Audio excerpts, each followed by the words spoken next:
G'day, my name's Ben. I'm a 49-year-old guy with Myalgic Encephalomyelitis, also known as chronic fatigue syndrome. I've had this for 4 years now. It's almost my anniversary of getting glandular fever or Epstein-Barr virus and getting sick and never getting better. So that was 4 years ago. But I thought it's a good time to share what my journey to this point and some of the successes I've had and where I'm heading. So my background, I spent my career in the Australian Army. I was a major in the Australian Army, or retired as a major. I did a bunch of things. I was electrical engineer, weapons engineer, instructor, recruiter, and other things. And I had a great career and had a blast. I had a wife that I lived with. I had two young girls, children, great social life, friends, family, and I thought I was pretty happy, and I thought I had it all, but that did all come crashing down when I got sick. I got sick, and it took everything away from me. It took, I was fit, I was strong, I was smart, and I had options, and they all got taken away. I want to explain CFS, and I've done this before, but it's worth reiterating because it's so hard to understand from the outside. It's invisible. It's invisible for two reasons. One is you can't see it. I look fairly healthy. I know I look healthier than I feel. So it's invisible in that way, but it's also invisible in that you only see me when I'm well. You don't see me laid up in bed for days on end, sometimes weeks on end. So it's complex, it's invisible, it affects so much. It affects my, of course, my energy levels, affects my mood, affects my gut, affects my tolerance for all sorts of things, spicy food, drugs, anything else like that. It affects my mood. It affects my brain, which is frustrating because it's very hard to not get miscategorized or misdiagnosed as having a mental illness when in fact it's an illness that affects the brain rather than a mental illness per se.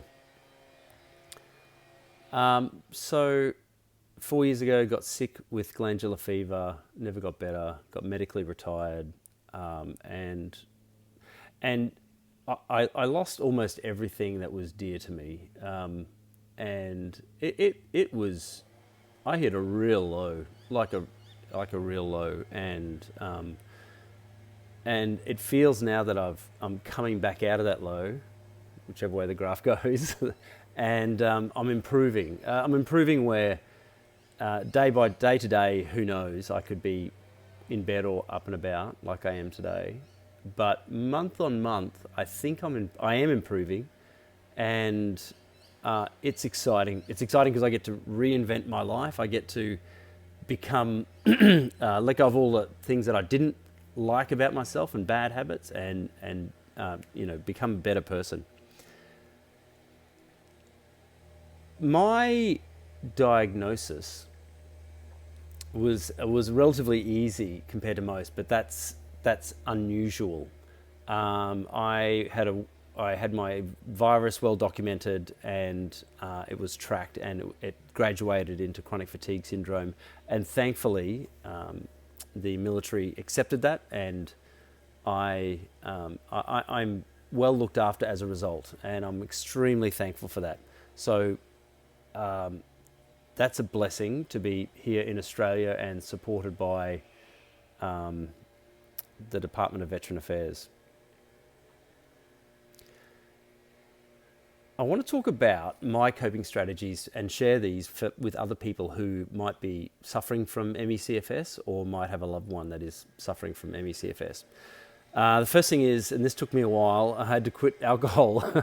So I was an alcoholic. I was a fairly high-functioning alcoholic, and I used to drink most days, most evenings, and drink a fair amount of scotch usually.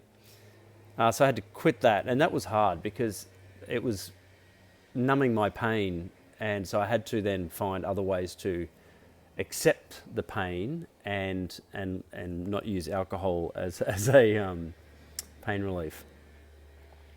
You know, I now eat well, I eat so much better, I sleep well, and I have learned to say no to almost everything. I rarely leave the house, which makes me look like I'm, you know, some sort of recluse.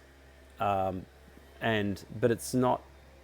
I mean, it is by choice, but it's not willingly. I wish things were different, and I wish I could leave and get out more. But I have very few spoons to spend, very little energy, and I choose to spend my energy um, on the things that I enjoy and the things that give me reward and happiness. Medically and medicinally, I have found two things that have helped. The first is low-dose naltrexone.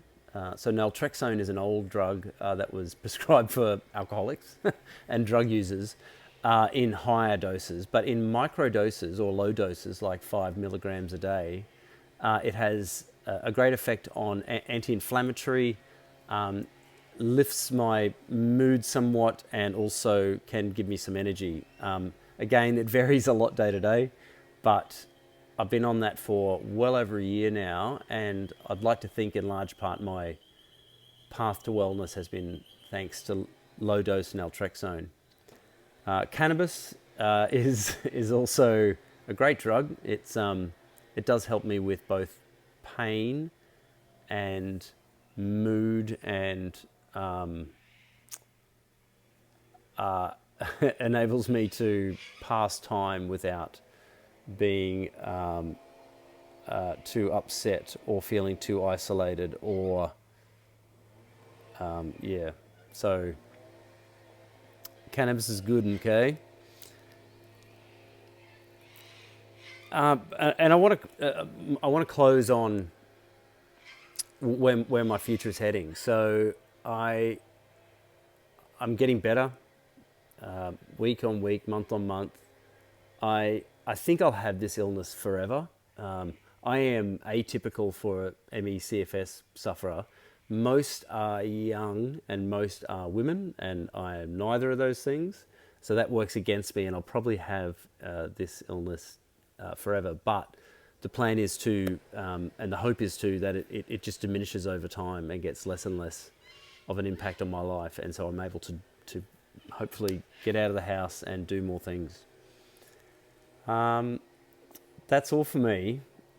Thanks for listening and letting me share. I hope this has helped some people.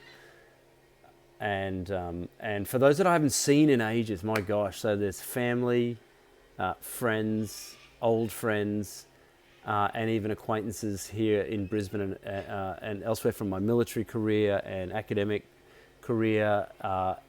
And I just can't catch up with people anymore. It's very hard unless they see me. So I just want to say, g'day, I'm doing all right, and I'll be back out in the real world in the next couple of years.